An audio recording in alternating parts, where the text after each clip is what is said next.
Chief Investment Officer Gary Reynolds is with me to talk through his end-of-year message and all your questions from the client seminars. Gary, who would you like to see as the next Chancellor? Oh, what question. We'll open Kick off. Yeah. Mel Stride. A bit political, Leo. Who's that? He's the shadow chancellor for the Conservatives at the moment. I think he's got a good grasp on things. And failing that, Kwasi Kwarteng. That's a bit controversial because it was his budget that supposedly blew up the gilt market in 2022. But if you look back, UK interest rates were blowing up anyway. It just unfortunately, I think it was a case of timing with Liz Truss and Kwarteng. But at least that was a budget for growth. So are you talking about Conservatives? Well, let me just be clear on this. I get sucked into talking about politics periodically. And as Jamie kindly reminded everybody at the client seminar when we were videoing last Wednesday, I voted for Starmer or voted for Labour at the last election, and I regret it because they haven't done anything which is going to stimulate growth and went back on a lot of their manifesto promises. But I was irritated with the Conservative government under Cameron, and then obviously with the leaders that followed, because I think they were just trying to be purple Tories. They were more like New Labour than they were like traditional Conservatives. But I think that so far, Mel Stride and the Tories are coming up with the right sort of message on how the economy needs to be run. And hopefully that would produce better growth than we've been getting from New Labour. Well, not old Labour, Leo. What impact would it have on the economy if peace was forced in Ukraine? Oh, it'd be excellent. Really good. You're going to get the peace premium. Peace in Ukraine is one thing. If it came about with a regime change in Russia, and it meant that natural gas could flow back into Europe, Ukraine is sort of called the breadbasket of the world. So it would enable them to produce crops. There'd be a lot of rebuilding going on in Ukraine. A change in Russia, it would be fantastic. And I think people shouldn't discount that. We get so used to the bad news, we don't think that good things happen too, and they do. So that it would make a big difference. It'd be very good for the world economy. It would kick off markets. It would kick off markets. It would increase demand and whilst at the same time improving supply.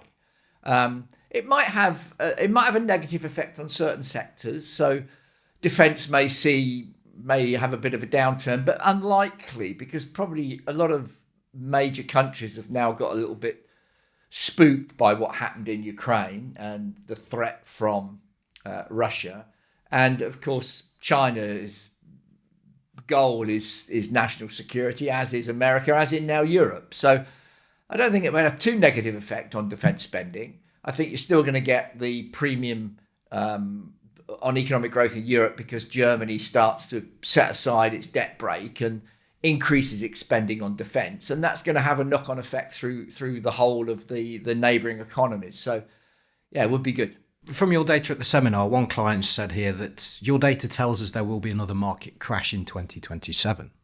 So how is Courtiers preparing the impact this could have on the funds? Preparing for the impact? Yeah, I get that. I think Jake said you get a 10% reversal every 2 years. We had it earlier this year, didn't we? Because we had it in April with Liberation Day. Yeah. Then you get bigger fallbacks every now and then. I think, did he put 25% up and said that's a proper bear market? I'm not sure we're due one of those in 2027. We have had enough bad news in the past 20 odd years to the dot-com bubble bursting, global financial crisis, Euro crisis, war in Ukraine, for UK Brexit.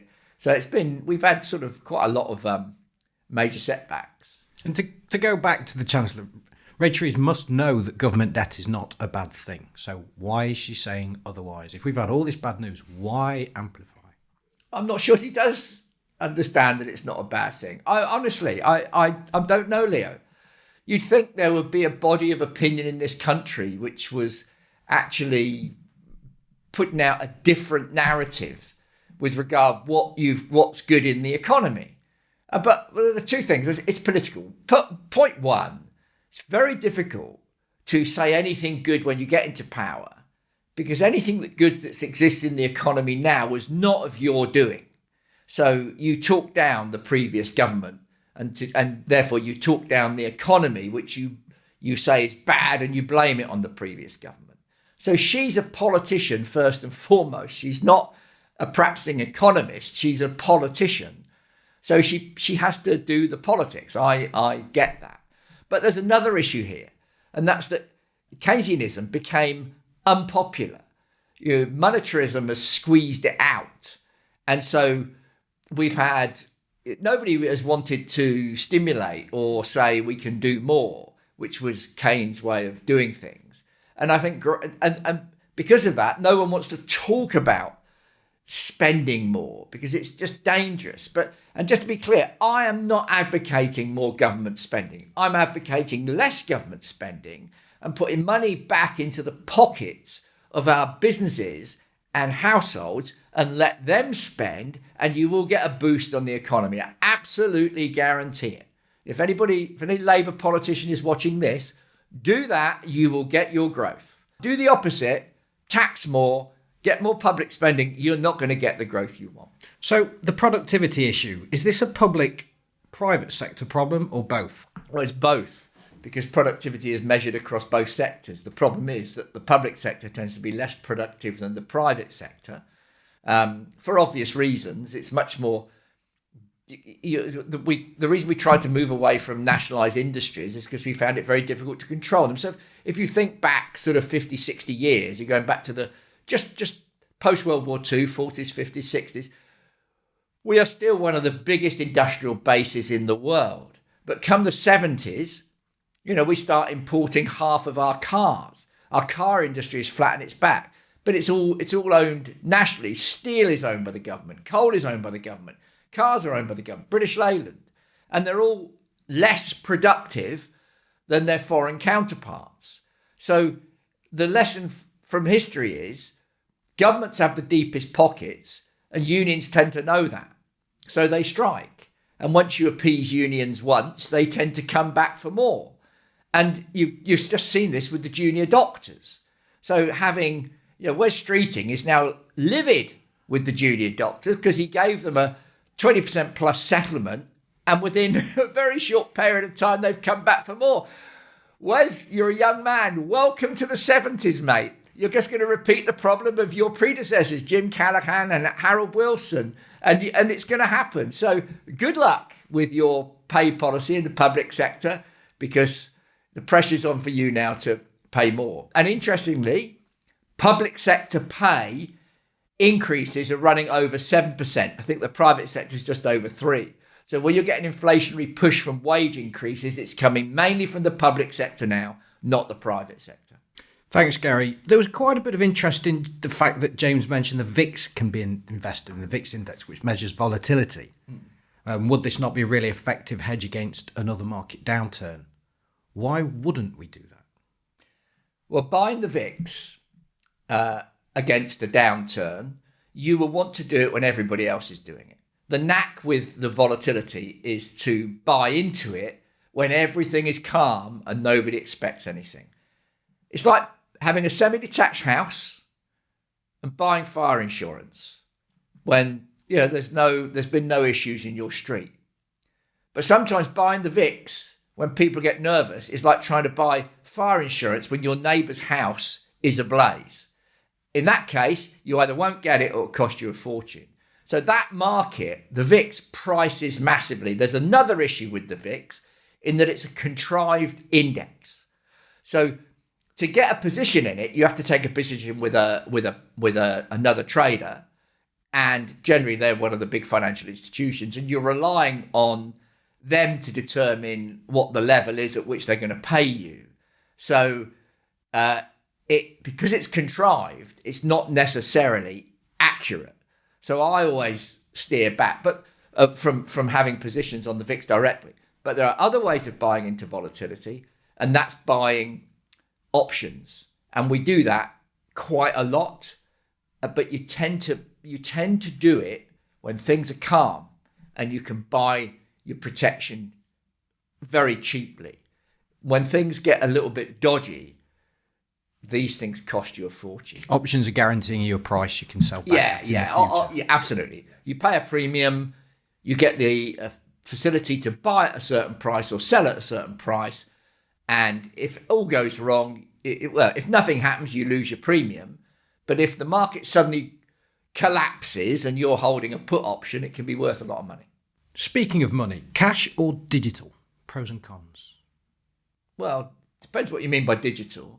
I don't think we've quite defined what we really mean by digital currency. The Bank of England doesn't quite know what we mean by digital currency, nor does the Fed.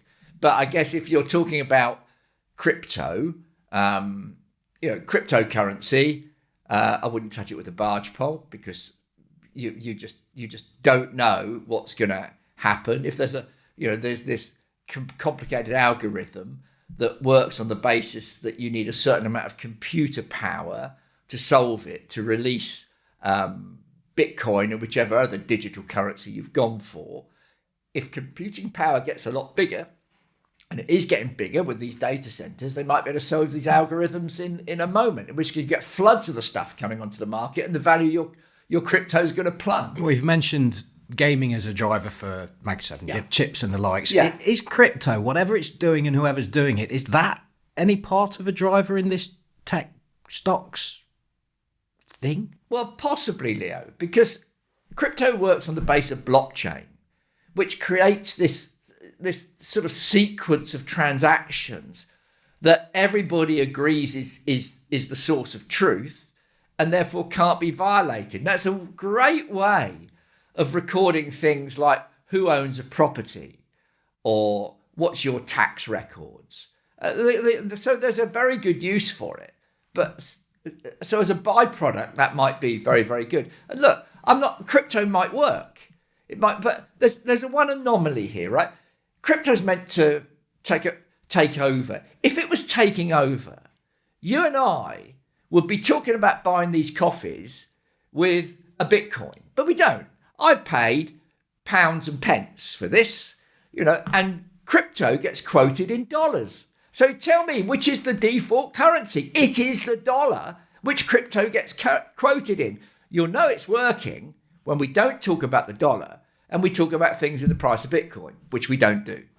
People who are investing in crypto are not doing it to make transactions easier. They're doing it to make a fast buck.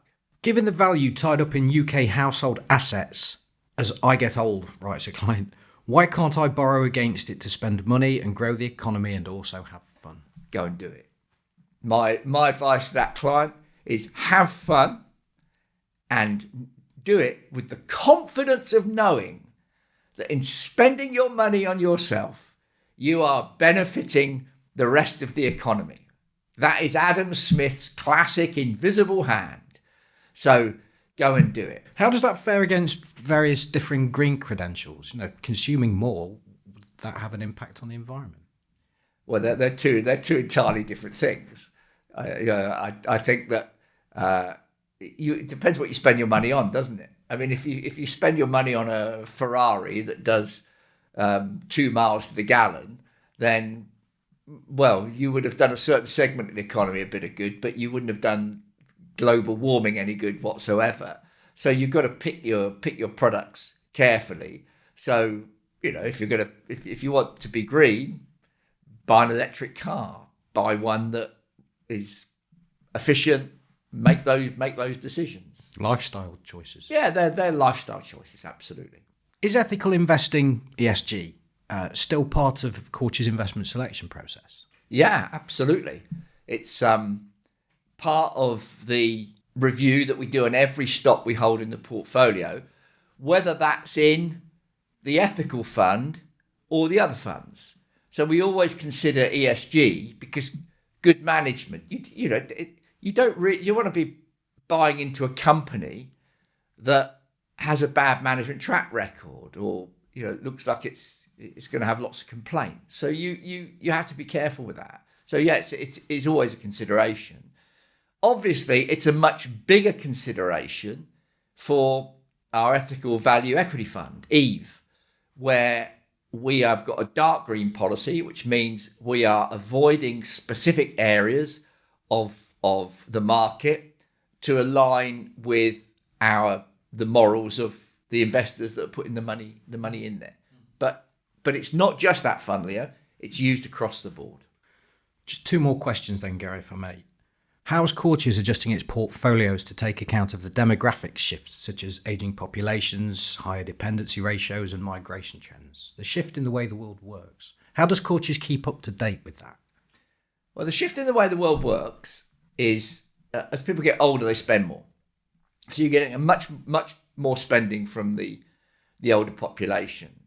And I would say that in a way, we don't have to keep up to date with it. The economy tends to keep up to date with it because it's forced to. So you had a big boom in nursing homes in the past 20, 30 years. It's very difficult to invest in profitably, by the way, because they're on pretty thin margins still. There's pharmaceutical businesses providing the types of drugs that people need as they get older is a key thing. And we've invested in pharmaceutical businesses. So we do watch that. And I think the key thing is you go from being a nation of savers to spenders as you get older. But you can look back at what happens in the past when a nation gets old. Japan's a good example because its population has been on the decline and is on the decline. So it got to 150 million. It's forecast, I think, to go down to 90 million. It's a big change.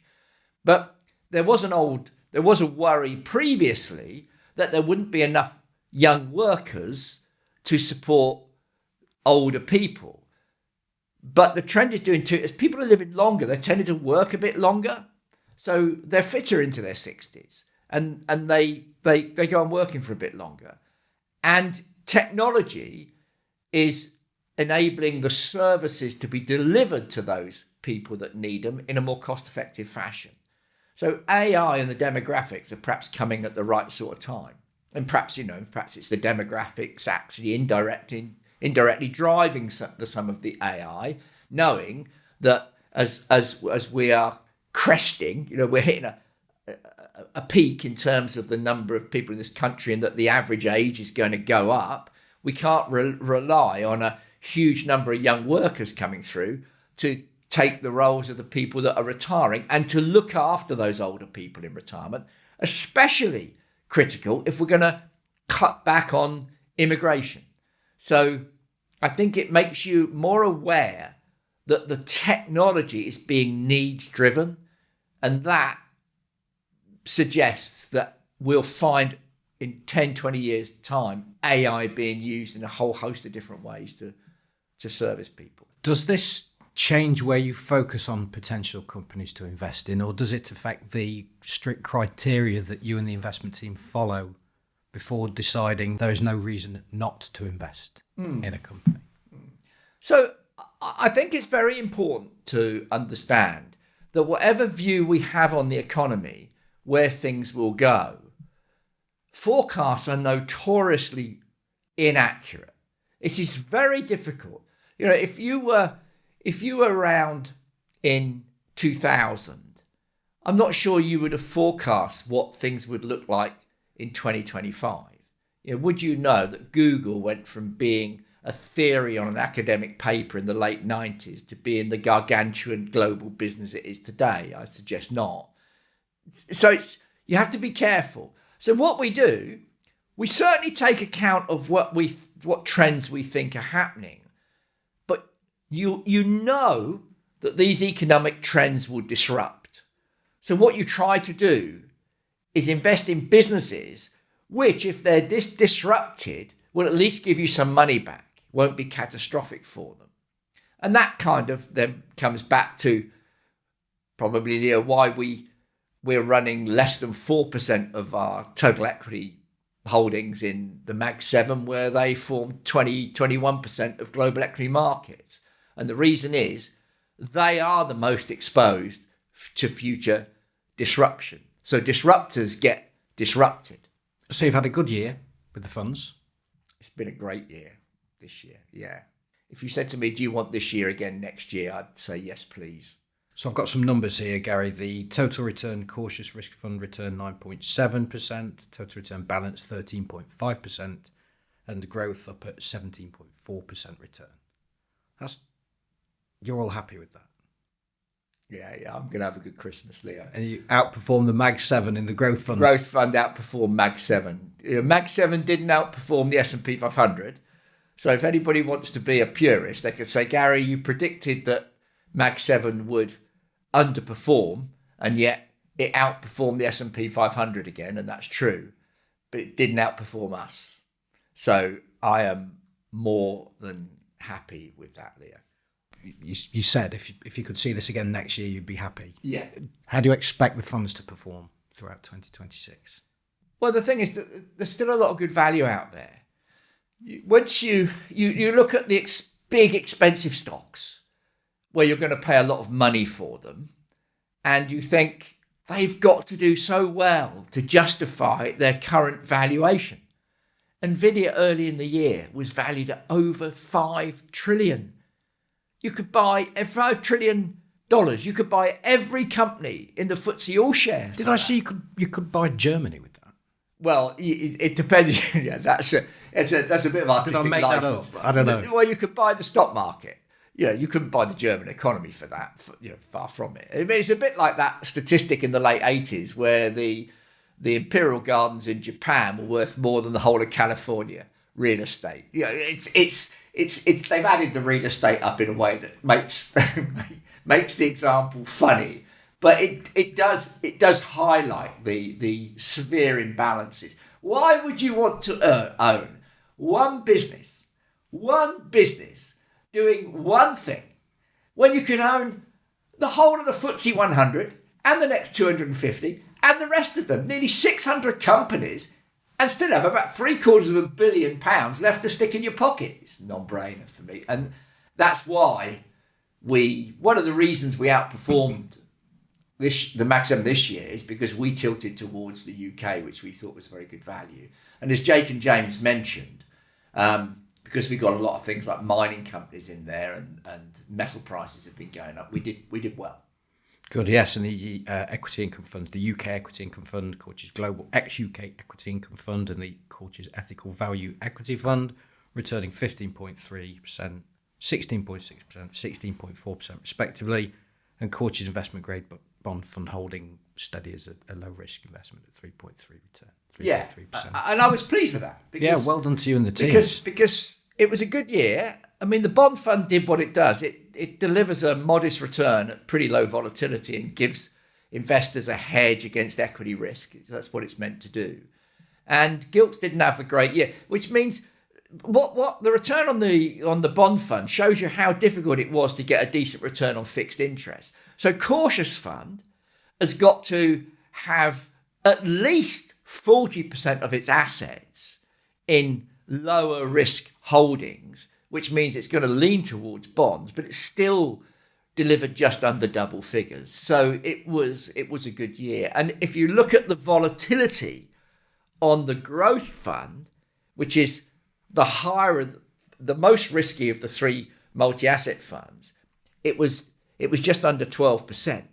Whereas you look at the S&P 500 or Mag 7 and they're north of 20. In other words, not only did we outperform, but we didn't do it by taking lots of risk. Now that comes back, I think, to the question you've been asking me about what's going to happen in 2026. Well, obviously I don't know, but what should give investors comfort is that when things were blowing up in April, yes, we went down after Trump got on his feet for Liberation Day, but we didn't go down by as much as the market. So I was very, very pleased with that. And the broad diversification and the leaning into companies that have got decent cash flow, better price to book, better price to earnings, I think gives you a defensive flavour through the portfolio. Gary, thank you very much. Any final words for 2025 for clients? Well, yeah, thanks for being Courtiers clients. We never take it for granted.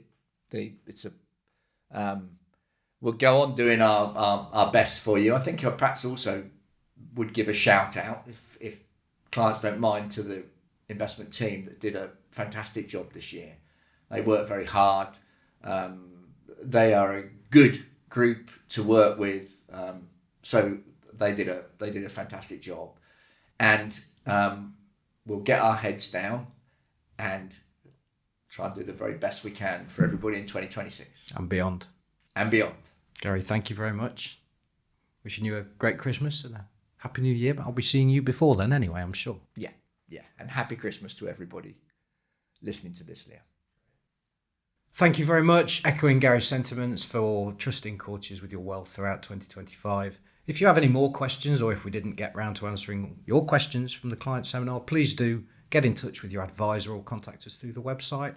And for what's left of 2025, I shall look forward to seeing you in 2026. All the best.